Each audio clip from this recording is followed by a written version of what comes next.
and I have a lot of contacts in Russia. I talk to a lot of Russians because I like to have information flow coming out of there so I can report on it. A lot of Russians I've been speaking to on messaging apps and whatnot are particularly people who are affiliated with the government there, have expressed on background concern. The Russian government is concerned about how close the Chinese government is moving to the European Union on trade ever since Trump initiated this massive trade war on everybody, basically. And the Russians don't like that. I found out that, in fact, the Putin government has been restraining the Iranians because they do not, under any circumstance, want a major regional war. And they know that if Iran really lets loose with all of the ballistic missiles they have, it will force the Americans to strike, basically do a decapitating strike on Iran, and then the Russians lose a huge proxy.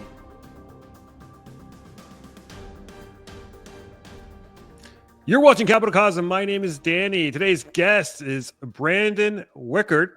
He is the Senior National Security Editor at the National Interest. Brandon, thank you so much for coming on, my friend. Thank you for having me. It's good to be here.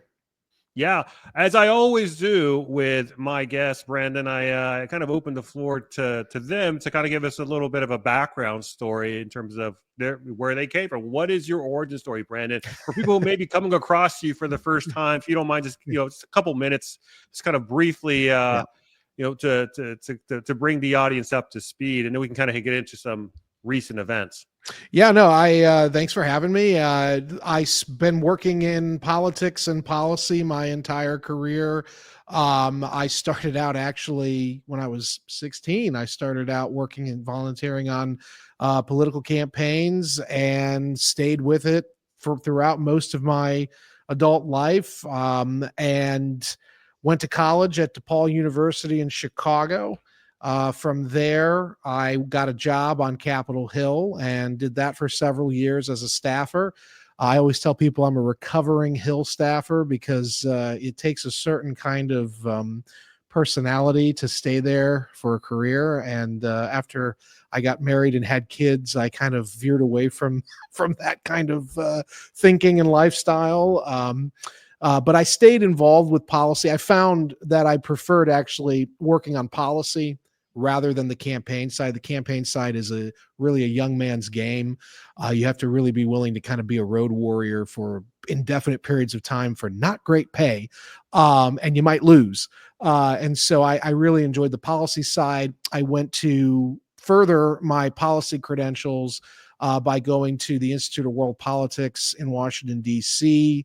I have a master's in statecraft and national security affairs. I studied under some very prominent intelligence policy people. I continued to work as a consultant for the United States Department of Defense, the Pentagon, and several other agencies affiliated with national security.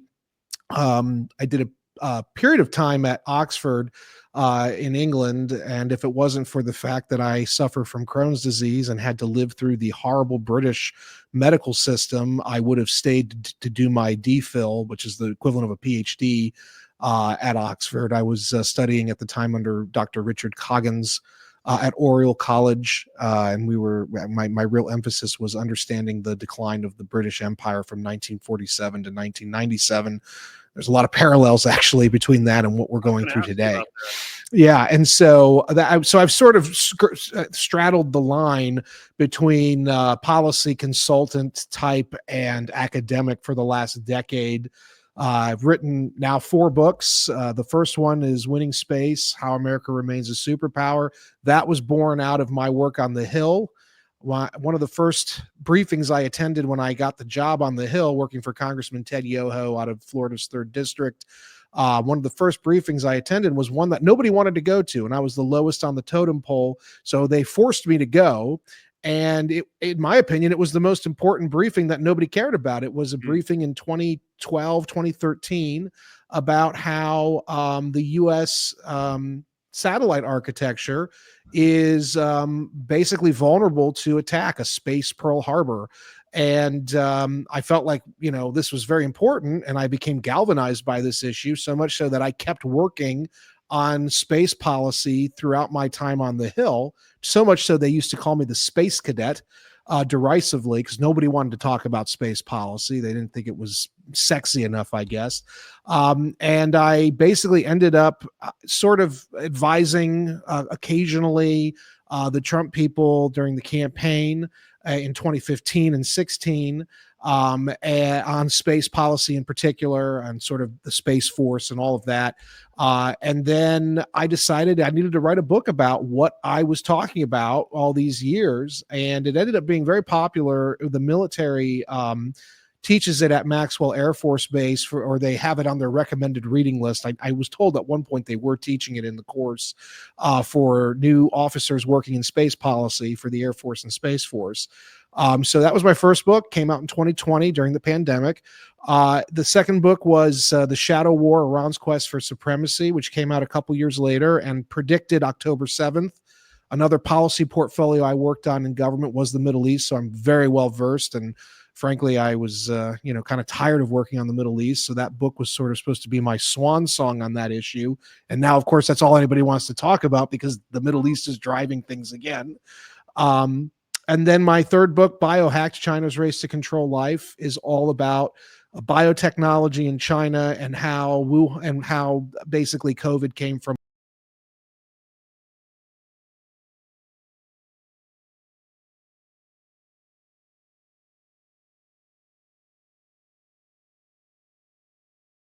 And then most recently, a disaster of our own making, How the West Lost Ukraine, which has been derisively described by my critics as a revisionist history of the Ukraine war. But I take it as a badge of courage because most of the critics that I have these days are people who I would not want to associate with anyway. And as you noted, I am a senior national security editor at the National Interest. I'm also a contributor at Popular Mechanics, where I write a lot about defense technology. And until recently, I think Doge probably killed it, which I'm fine with. Until recently, for the last decade, I was an occasional subject matter expert for the United States Department of the Air Force. And I talked a lot with them about not only traditional geopolitics, but how new technologies, emerging technologies like biotech or space or quantum computing are going to and already are impacting U.S. national security and what they should be doing to kind of counteract that. And that's sort of me in a nutshell. Yeah, well, you've got a storied resume there, Brandon. So Thank you. Since we kind of ended things, you've kind of ended things on the China front. Let's go ahead and kick it off with China. Sure. We have you. Yeah, I mean, the big story is obviously the tariffs, and you have these big 245% tariffs on the part of China towards China from the United States. What do you make of this current trade war that's been ongoing recently between Trump and China there? Well, I think we have to first separate, because remember, it's not just with China. Right? Trump is slapping on tariffs like there's no tomorrow. I think we have to separate, though, the China tariffs from all the other tariffs. The other tariffs are really fundamentally about getting us to a reciprocal 0% tariff environment. So what that means is when you're talking about Canada or with various European countries or India, Trump's real goal there is purely economic, with a hint of geopolitical. The pure economic for these other countries is we don't want tariffs on our goods going to them, and in turn we will not have tariffs on their goods. And unless they play ball, we're gonna slap them with all kinds of tariffs. And you're already seeing the renegotiations occurring, even with recalcitrant Canada. They're kind of coming around to this idea that we're going to have 0% tariff environment. With China, it's different. With China, this is China's number one threat. And to be clear, they are America's number one strategic long-term challenger for global supremacy. It's not Russia. It's not Iran. It's not none of these other countries. It's China. It's always been China, at least for the last 30, 40 years. And Trump knows that. And for all the talk about Trump doesn't know what he's doing or whatever, Trump's actually, I've met him a couple of times. Trump's a very savvy operator. He may come across in his, rallies as this gonzo, raging figure, but he's actually, you don't get to the level of success that he achieved in private sector in that Manhattan real estate environment without being some degree of savvy operator. And so Trump has known for years China is our greatest threat. And interestingly, while their military is certainly growing and they have a very advanced military today, advanced over the last decade, the number one consistent threat that China has posed to us has been in the domain of economics, what we call geoeconomics, so where geopolitics meets economic and trade policy. And Trump knows that. And so he is going after China using the preferred mode of attack that China has used on us since we opened up to them in the 70s, and that is trade. So Trump is finally, after 40 years of our leaders ignoring China's provocations and the tariff and the geoeconomic domain, Trump is finally using that toolkit against the Chinese. The Chinese don't like it. And the Chinese right now are especially sensitive to what Trump is doing because of the fact that they are so reliant on international trade to keep feeding their development, their rapid development. So this is a very significant blow to China's overall strategic position. Now, I'm not one of these people who's going to say China's collapsing. I don't know that, and I don't really think that they've got there's a lot of steps between that outcome and what's going on now. But certainly the trade war, contrary to what may or may not be reported in the corporate press in the West, or certainly in the Chinese press, the trade war is having significant dislocations, is causing significant dislocations in China's internal economy, which in turn is upsetting China's domestic political situation, which eventually means they could very well, the Chinese Communist Party could very well try to stabilize that unstable domestic situation politically by declaring a conflict or initiating a conflict with one of their neighbors, most likely Taiwan. But this has always been a Trump agenda, which has been to isolate and weaken the otherwise growing Chinese military juggernaut by going after the economic struts that undergird that growing military juggernaut in China.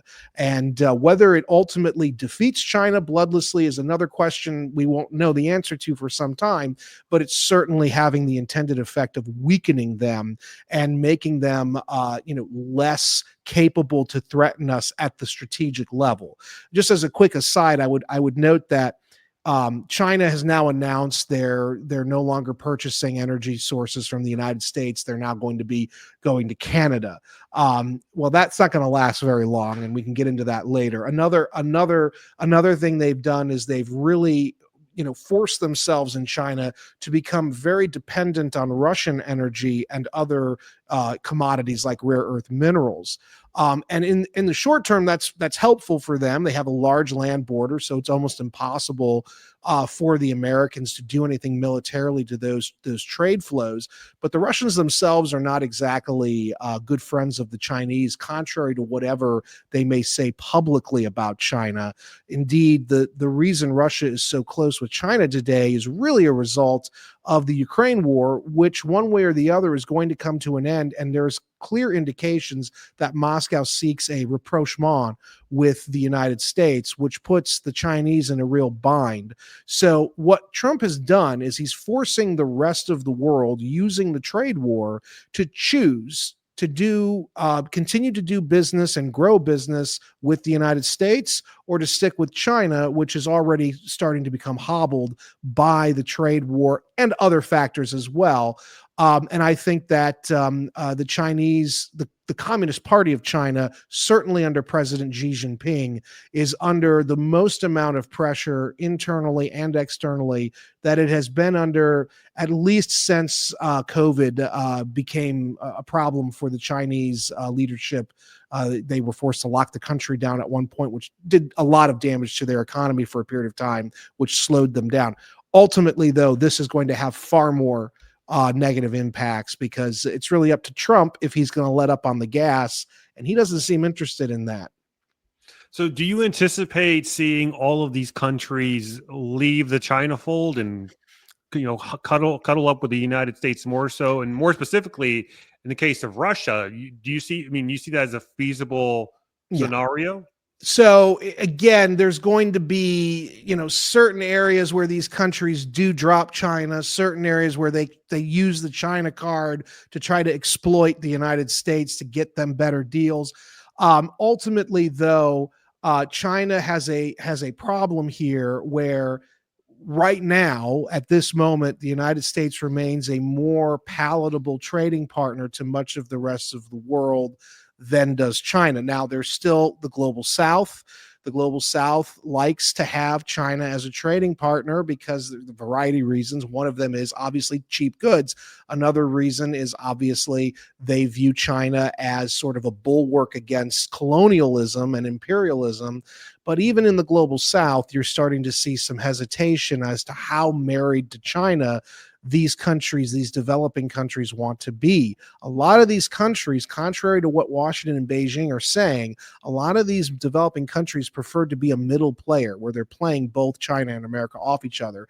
But ultimately, I think sort of the basic move is going to be a reordering of the trade system that will probably favor the United States, and specifically with Russia. The Russians, and I have a lot of contacts in Russia. I talk to a lot of Russians because I like to have information flow coming out of there so I can report on it. A lot of Russians I've been speaking to on messaging apps and whatnot have are particularly people who are affiliated with the government there have expressed on background concern. The Russian government is concerned about how close the Chinese government is moving to the European Union on trade ever since Trump initiated this massive trade war on everybody, basically. And the Russians don't like that. Now, if the Russians really were, the greatest friends of China, they would welcome this. But the reality is Russia doesn't want a strong European Union economically on its doorstep. That's one of the reasons the Ukraine war started, is they didn't like how Europe was moving in so close. And having cheap goods from China flowing into the EU countries is going to help the Europeans recover from the ongoing Ukraine war. You're looking for great deals on gold and silver, coins and bars from a company that you can trust, then you've got to check out the good folks over at Pimbex. This year, I've really gotten to know these guys, and all I can say is you're not going to deal with a better group of people. They're a family-owned gold and silver online bullion company offering the essentials and more at industry-leading prices while always providing first-class top-tier service. That's PIMBEX.com. And if you're looking to convert some or all of your retirement account into real gold and silver, give Pimbex a call. They'll help explain the process and get you started on the right path. Your support at Pimbex also helps support the channel. So reach out to Pimbex today. You won't be disappointed. And make sure to tell them Danny sent you. And so the Russians don't like this. And the Russians are looking now for new strategic opportunities with the other great powers, notably the United States, to sort of stymie and complicate China's ability to move close to the EU. And so in Russia's specific case, I don't want to say they will divorce entirely from China in the near term, but they certainly are not. They are not, contrary to public opinion or the public statements, they are not very sanguine about being as wedded to Chinese power and economics as they are. This is all out of necessity, and now there's a new necessity arising, particularly if the Ukraine war comes to a close anytime soon. There'll be no reason for the Russians to be this married to Chinese power. But if you're the Russians, and yes, I mean there is a little bit of a divergence of interest when it comes to China getting closer to the EU, but China is isn't China a lot more predictable in the sense that their leadership is stable, they have an autocratic system, whereas here in the United States, Trump may be more favorable to Russia relative to what Biden was, but who's to say in another 3.5 years we don't see another president who picks up the mantle where Biden left off. So can Russia really trust the United States long term, especially given some of the stuff that's happened with prior presidents? I think, well, we might get Trump for another term if the way some of these people have been talking about. No, but I think that right now the Russians need to reorder their own regional order right now, and right now they need the United States to help them end the situation in Ukraine, or at least not continue empowering Ukraine against the Russian army. They need a near-term, short-term victory there.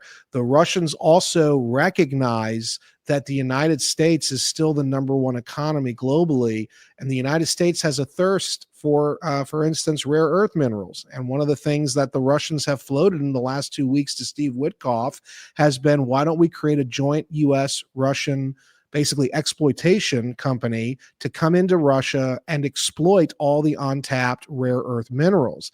Now, you would think, wouldn't he want to be doing that, Putin be doing that with Xi Jinping? Not particularly, because the problem with that is, first of all, Xi Jinping has a lot of access to rare earth minerals already, but the concern in Russia is always one of history. So Russia's over 1,000 years old. It's a nation whose timeline is much larger than our own. Obviously, China's is like 4,000 years old.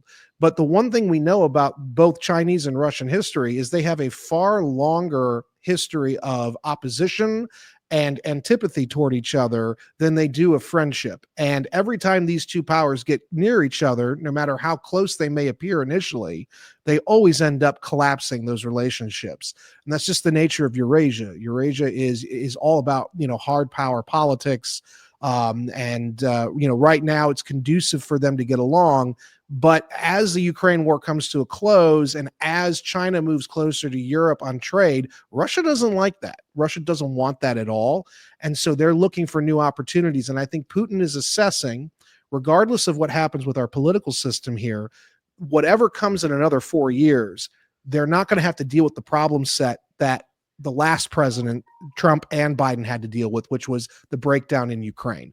And so with the insuperable wound of Ukraine finally being closed up by the end of these 4 years, I think that the political situation will be very different, and still open to working with Russia. One other thing I'll say, at this rate, it looks to me like the Republicans are going in, and this is very early on, but right now it looks like the Republican Party still has a lot of cultural advantages over the Democrats, which I think would lead to likely a J.D. Vance type becoming president in the next 4 years, which means that a lot of the policies from this Trump term, the second Trump term, will be carried over naturally. And I think that the Russians are banking on that a little bit. But right now, it's really about, they're looking beyond Ukraine and saying, there's a lot of overlap we can have with the Americans, notably right now. Let's try to create some good moves to stabilize the situation. Gotcha. Well, you also have these calls on the part of the European countries, i.e., France through Macron, saying things like, we need to renew conscription, we need to begin like rearming this military economy, war. We need to reintroduce a military economy, a wartime economy. I mean, aren't they just begging for Russia to preemptively attack them with all this language? I mean, if they're saying that we need 5 to 10 years to prepare for war, I mean, if you're Putin, are you just going to wait around 5 to 10 years? Well, that's the thing. Yeah, that's the thing. The Europeans, on the one hand, I'm fine. I would encourage the Europeans to start standing up for yourself. I mean, why are you constantly looking to Uncle Sam, who's an ocean away and has far more other concerns in other parts of the world that Europe doesn't have to worry about, especially when the combined EU GDP is something like $19 trillion.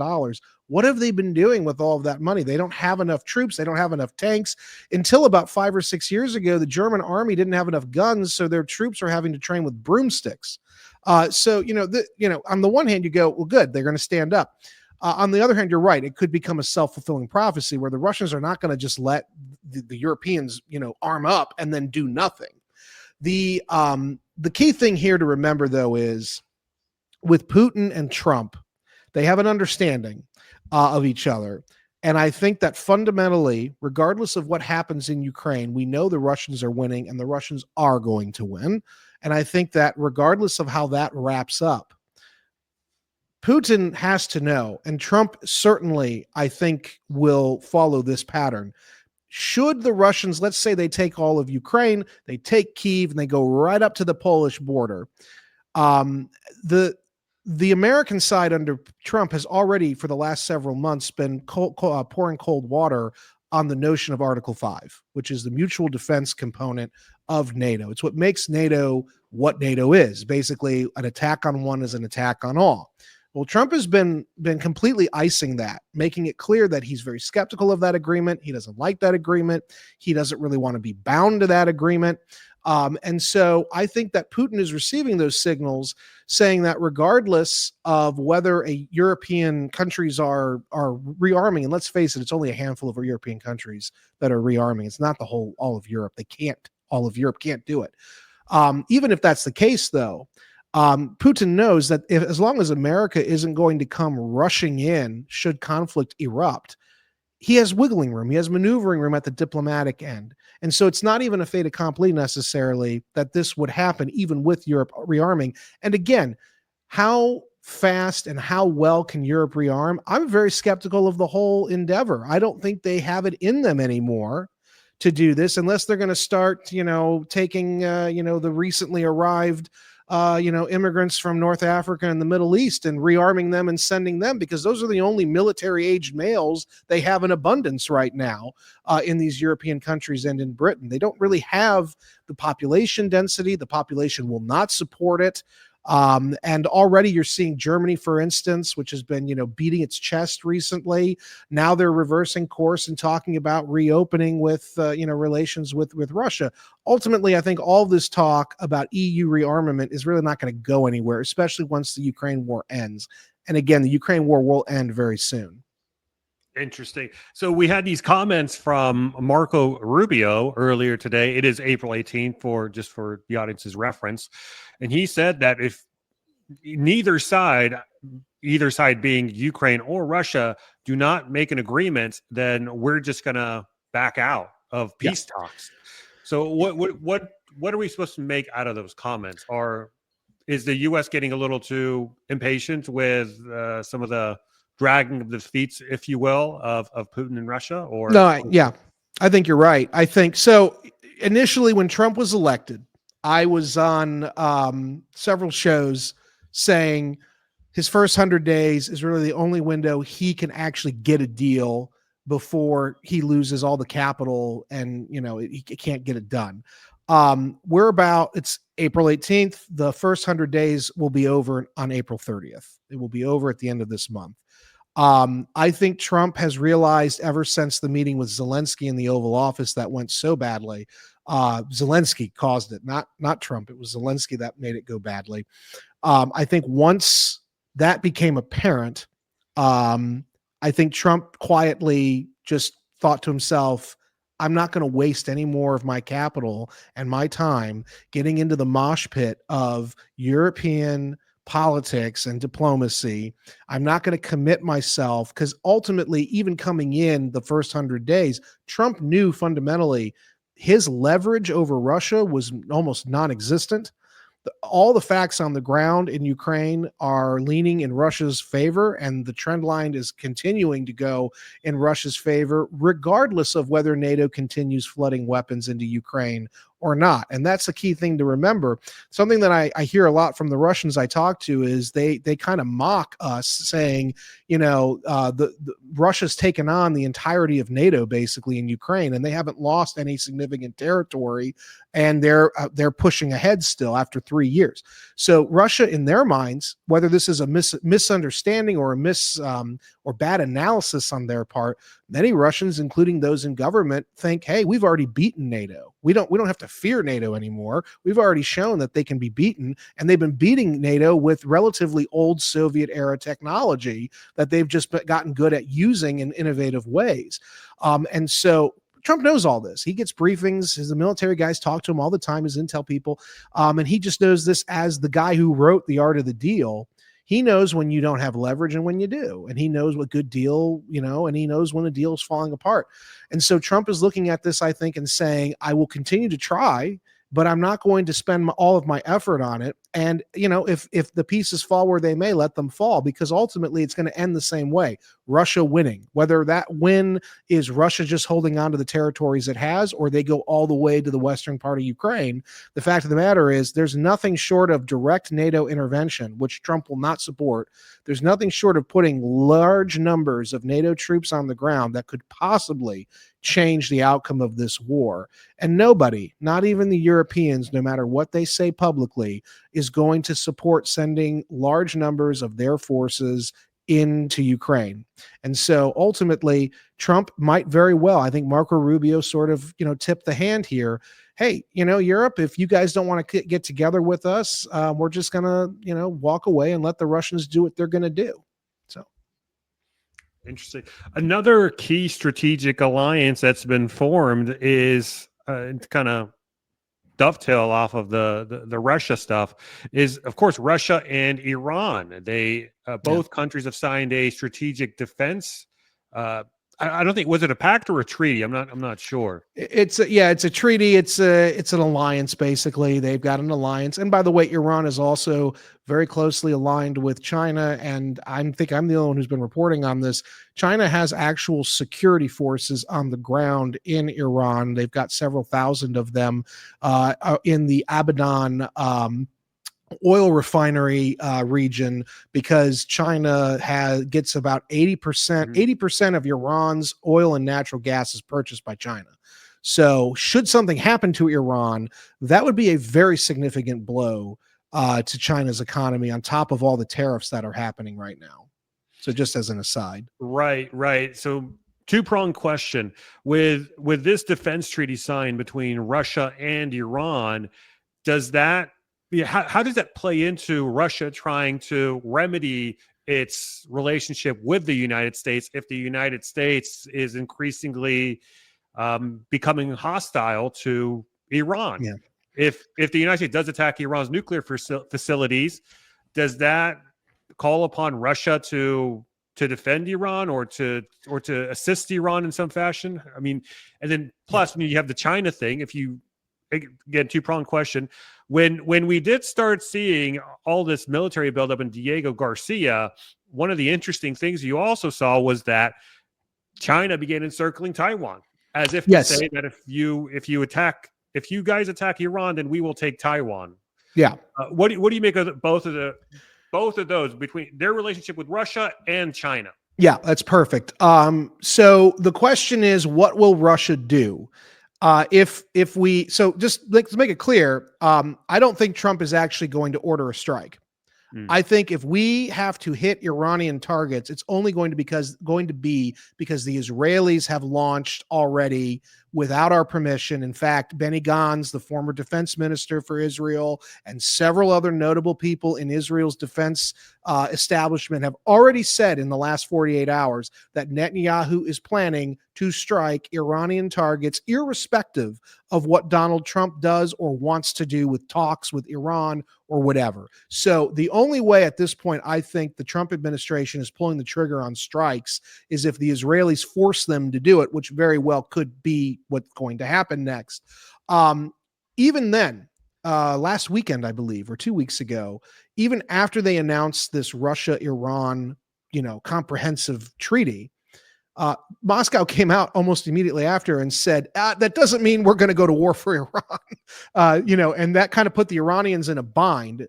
The reason that the Russians are saying this is twofold. First of all, they're very limited right now with what they can do in the Middle East. This is exactly why they didn't fight for their naval base at Tartus in Syria when Assad fell. And believe me, they wanted that base.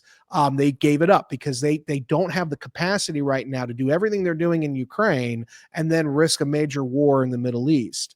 This is actually another reason why, if you remember, after October 7th, basically the Iranians started launching missiles at Israel, and it eventuated in last October, the Israelis basically launching a major blitz against suspected air defense. I'm sorry, the air defense networks around those Iranian suspected nuclear facilities at Fordow, for instance.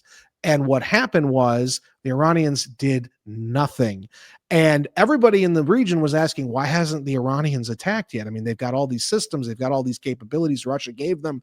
Is it really that the technology is junk and they don't know what they're doing? No, I found out that, in fact, the Putin government has been restraining the Iranians because they do not, under any circumstance, want a major regional war. And they know that if Iran really lets loose with all of the ballistic missiles they have, it will force the Americans to strike, basically do a decapitating strike on Iran. And then the Russians lose a huge proxy there. But they weren't threatening America and Israel militarily, the Russians. They were actually threatening their proxy in Tehran, saying, don't do this. No matter how bad it gets, don't you dare do it. We can't afford to lose you right now. And actually, Witkoff and Rubio in the last few days were in Paris meeting with the French. At the exact same time, the Iranian foreign minister was in Moscow meeting with Putin and his government. And what I have been told by people on background is that the Russian government brought up the idea, which was floated to them a week ago by Witkoff, when he met with Putin.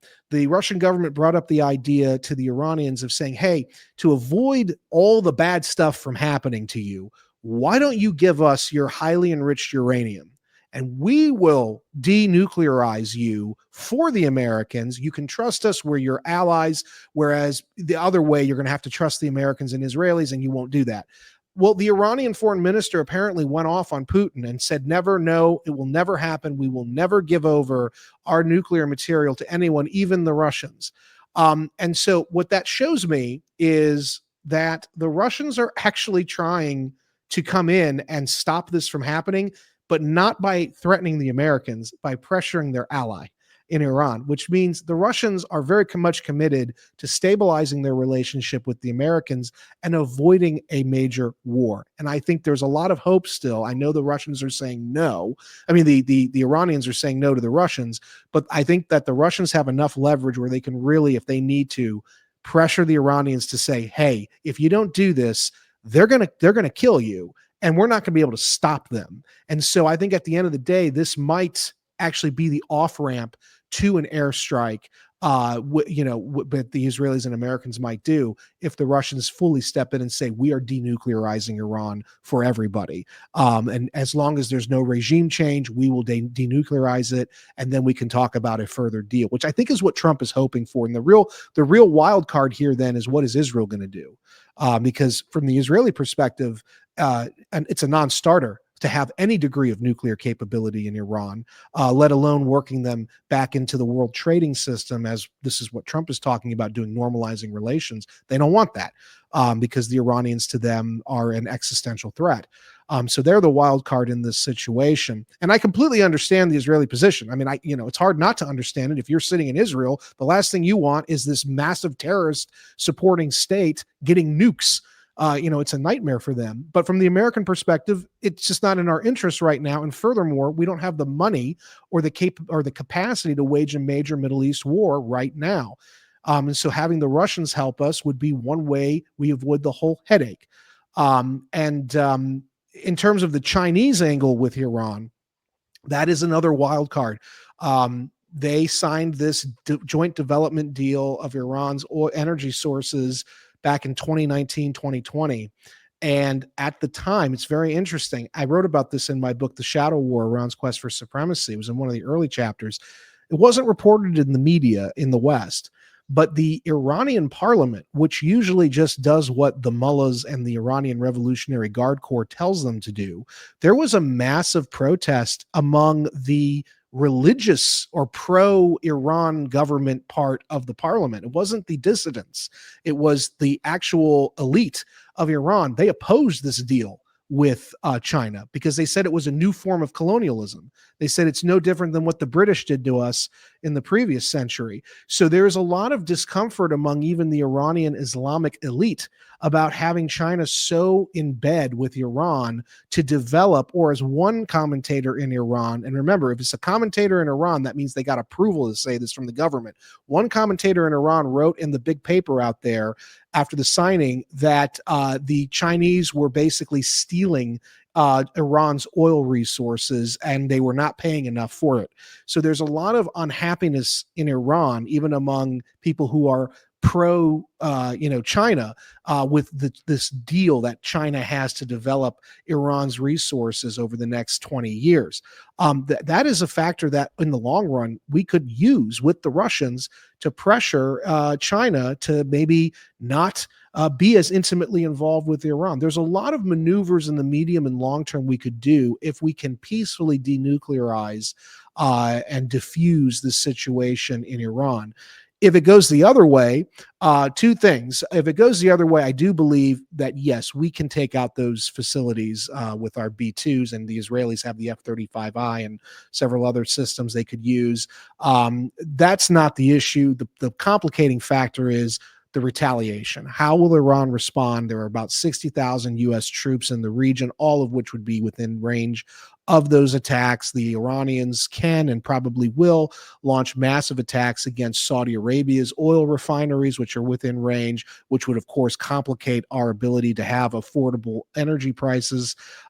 Similarly, the Iranians are already practicing mining and closing off the Strait of Hormuz, which is a major one of 7 oil choke points in the world. And then, of course, Iran could reach out with their Fatah-1 hypersonic missile, against which there is no defense.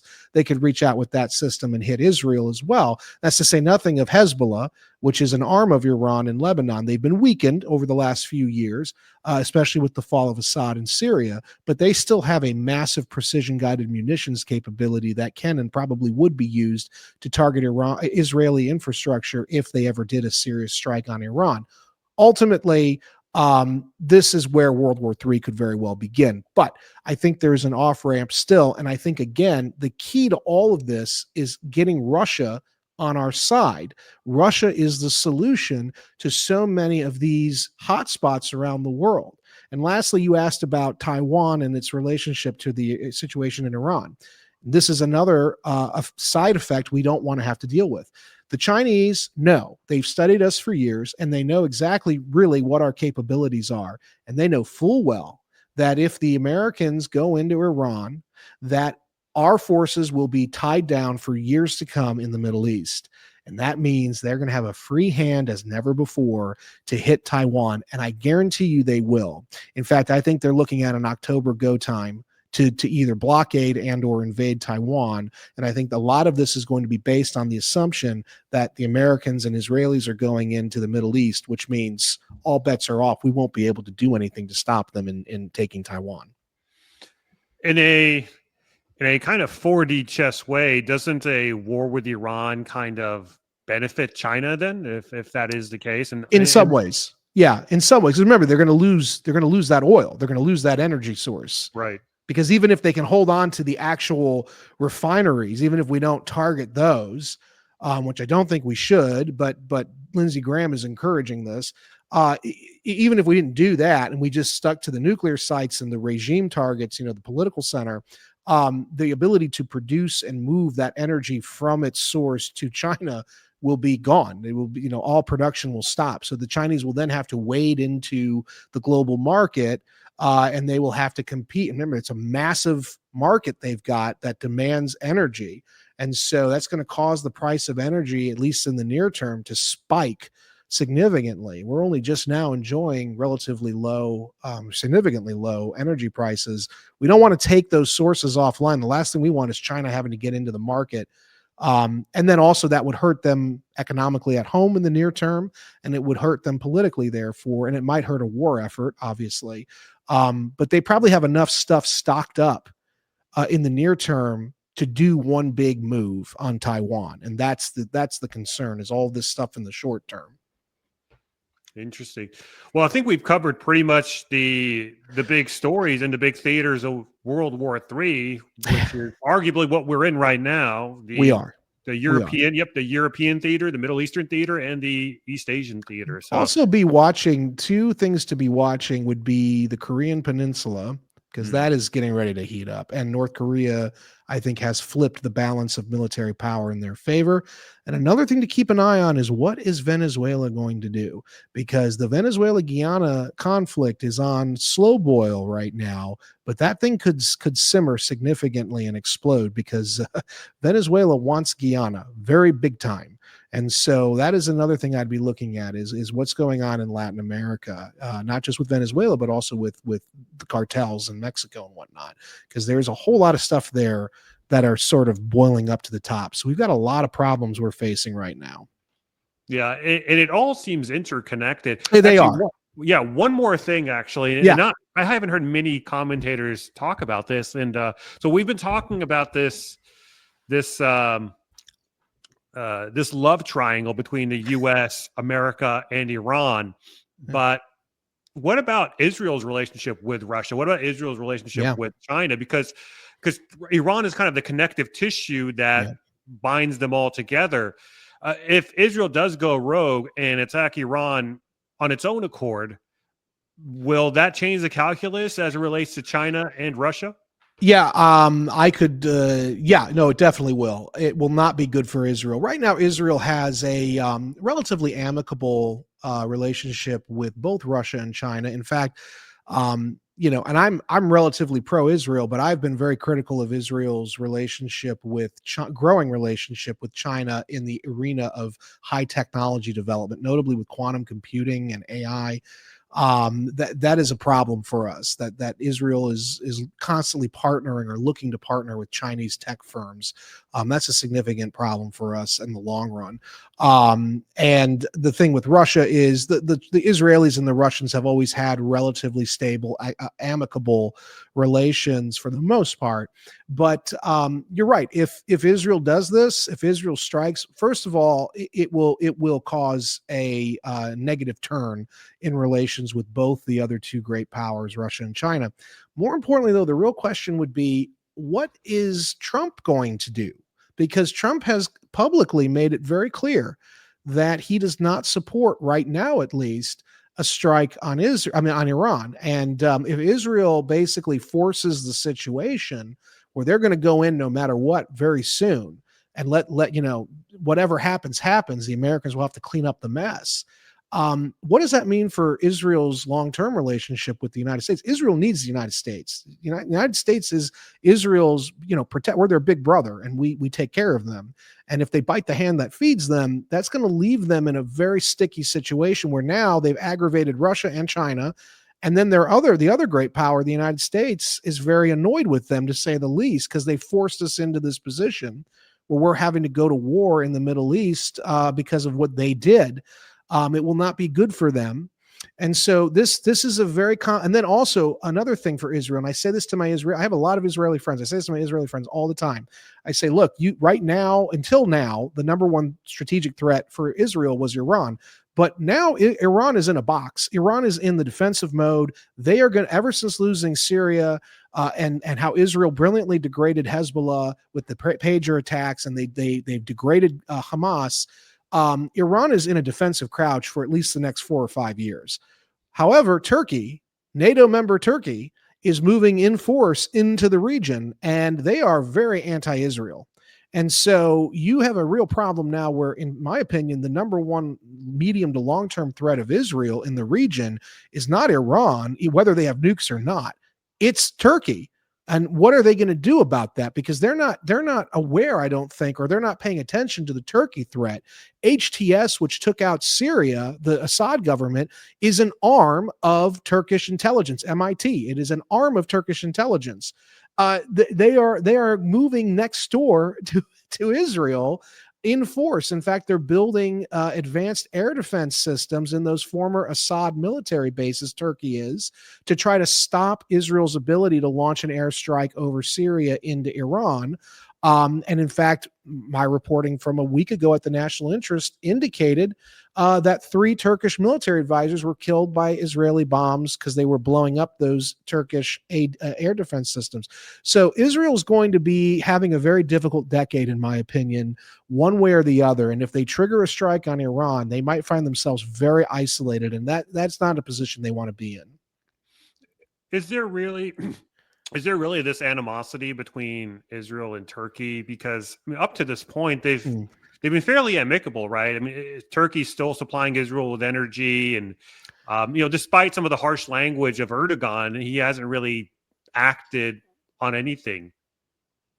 He went into Syria, and while the Israelis exploited that move to their advantage to kind of create that air corridor, the Israelis didn't want really Turkey moving in. And in fact, there was a high level meeting between Mossad's chief and the Turkish intelligence chief. And basically, Turkey said, we're doing it no matter what.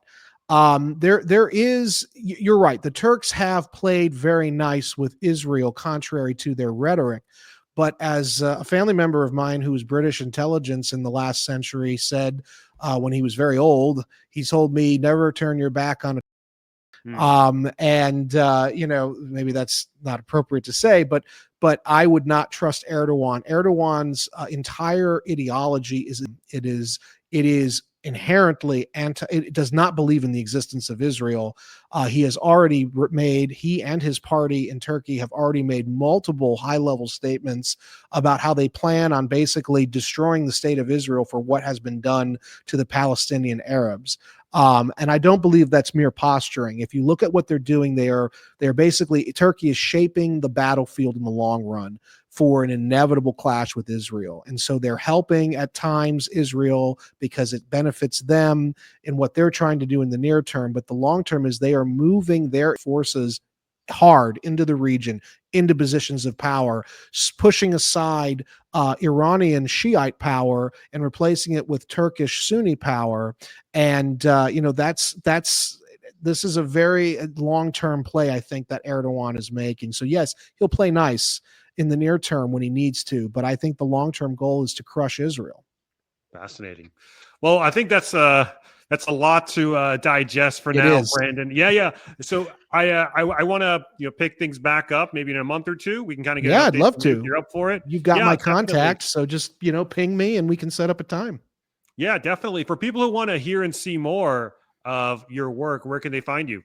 Well, like I said, nationalinterest.org. I got to do 4 articles a day there, every day.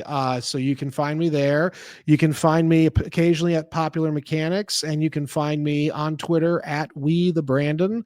And be sure to pick up my books wherever they're sold. Usually Amazon is the safest bet to find them.